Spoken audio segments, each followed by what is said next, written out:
Welcome back, OG's Gunsmithing. Today we're going over semi-automatics, used guns and what to look for, stuff like that. First of all, I want to say the producer and myself has cleared these 2 or 3 times, so there's nothing in here. There's no live ammo, just let you know. So if I'm pointing it at myself or something like that, they all have been cleared. Another thing I want to let you know that I don't play an actor and I don't play one on TV. So let's get started. First thing you want to do, obviously, when you do receive the gun from a clerk, what you want to do, you want to clear it. Do that, pull the magazine out. Every one of them, if they have a magazine in it, pull it out. Okay. Second thing you want to do, open it up, look in the chamber, and look down the live well. Okay. Look at everything down in there. Make sure it's clear.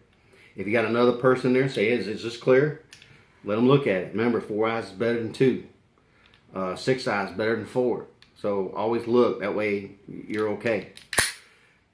Thing you want to do when you look at this, safety. Red, you're dead. Remember that? That means the safety is off and it's ready to fire. Put on the safety, and usually most of them will have like a white or another marking on there, so you know when it's on. The little white mark here, and then you got a red. Red, you're dead. Remember, that's how I remember it. So the safety, make sure that you can't pull the trigger. Okay, that's good. If you want to test out the trigger pull, well, ask them first, hey, can I pull the trigger? Because some people freak out. They're saying dry fire is the worst thing you can do for a gun. To let you know on that, an old gun, matter of fact, an old 22 or something, yes, it is bad to put dings in the barrel, and it can make the round stick inside the barrel. And it's fixable. Bring it to OG's and I'll fix it up for you.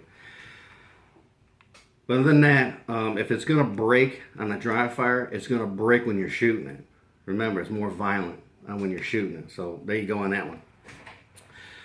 Anytime you're handling a gun, remember, finger off the trigger. Don't sit there and go like this, because you'll get in the habit of doing that. Finger off the trigger. Most of the time what I do is I put my thumb in here, and that's how I pull everything with my thumb. I can more sensitive on my thumb. Anyway, you want to check overall. Make sure there's no cracks. There's no deep scratches or anything like that. Look at the barrel. Make sure there's no bulges or anything like that. Look at the sights. Make sure they're fit good. Make sure they're not loose. Some people just stick them in there and say, oh, here you go. That's his guy's problem. Look at the pins. Make sure all your pins are squared away. Because especially on the polymer frames, what happens is that people tend to keep punching them out all the time to clean it. Why you need a deep cleaning every time you do it, I have no idea. But some people, that's their thing. It's their gun. You keep punching these out, they're going to get wore out and they're not going to stay in there. So push them in with your hand. If you have like a little pen, just tap it a little bit and see if it comes out or something. Make sure that that's all good. All your screws are good and everything else like that. Again, make sure your safety works. You know when it's on. Make sure that's an important thing. The second thing is your lockup.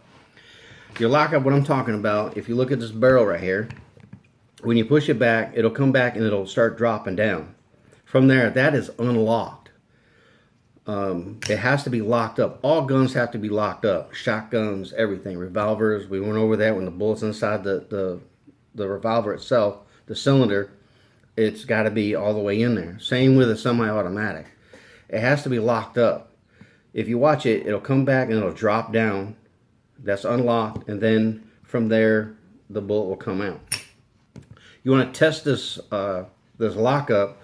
Pull it back just a little bit, enough to get the tension, so it's not always full, because the spring in here pushes it forward. Pull it back just a little bit, and then you want to shake this back and forth.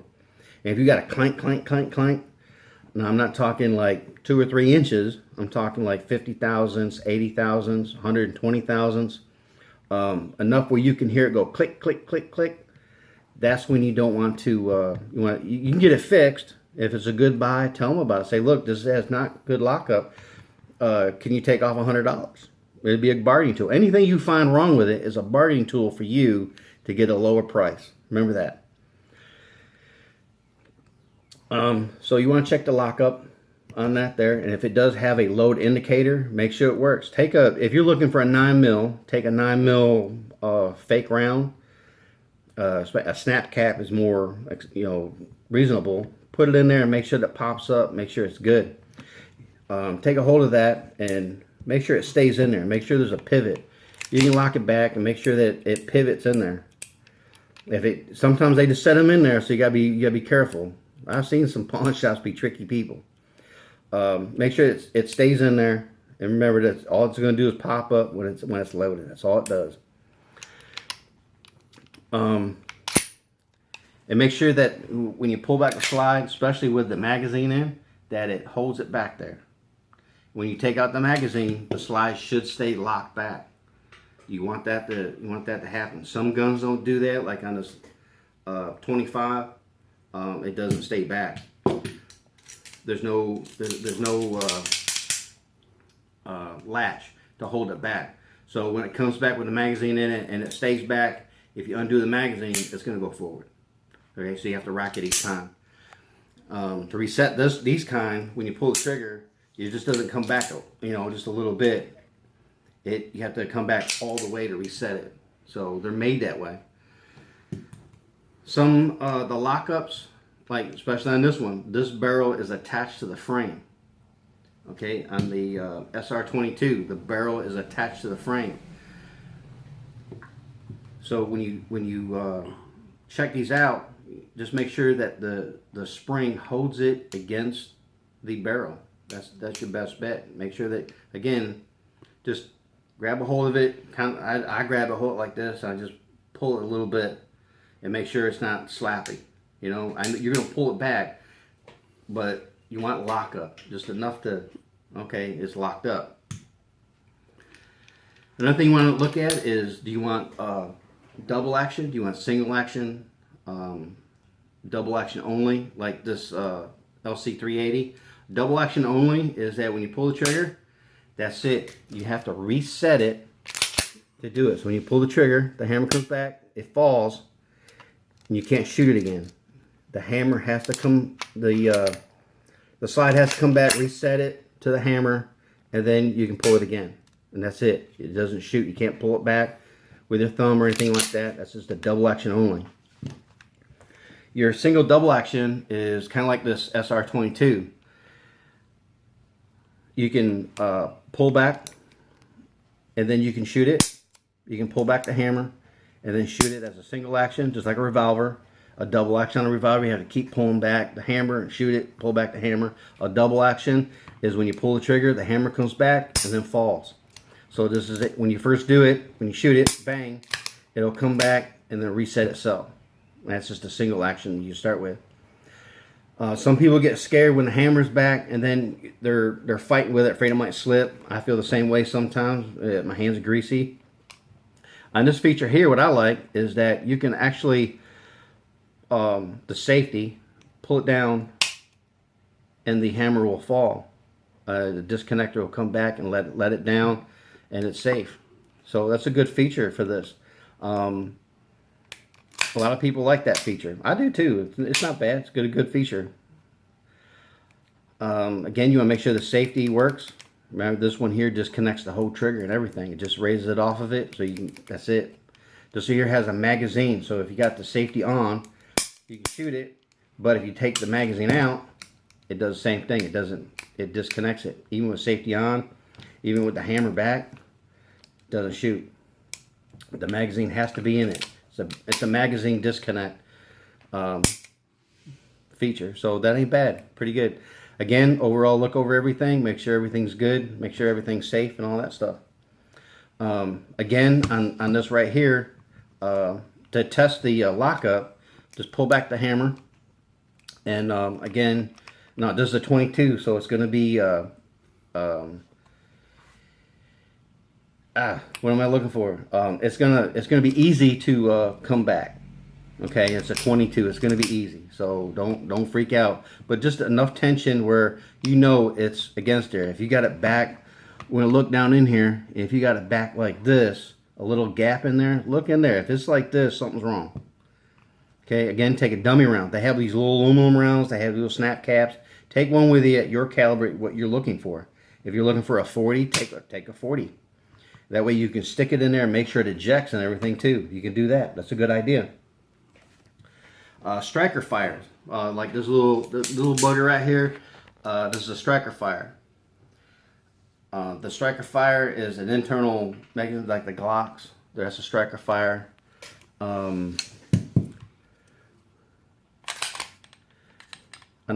Like on the SIG right here, there's a striker fire. The hammer and stuff is inside.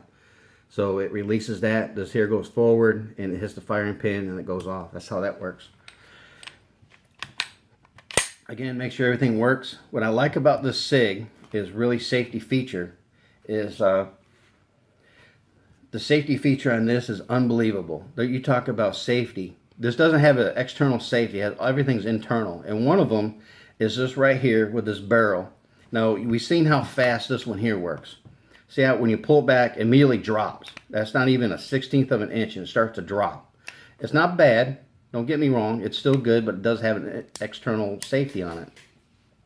The lockup on this thing, especially on this, watch how far the barrel's still connected. It's still locked up, still locked up, still locked up. Now it's starting to go. That's a good 1/8 of an inch that's coming back. It's still locked up. Very good feature. And then it'll still come back more, and it still comes back, and then it'll eject. That's a good 1/2 inch when that barrel's all the way down. No, not quite 1/2 inch, but pretty close. So that's a good feature. I like that. That's very safe. So if there's something wrong, that gun's still coming back. You're good. Yeah, I like that. Man, that's a good feature. Just overall look at it. If you see a crack or anything like that, get away from it.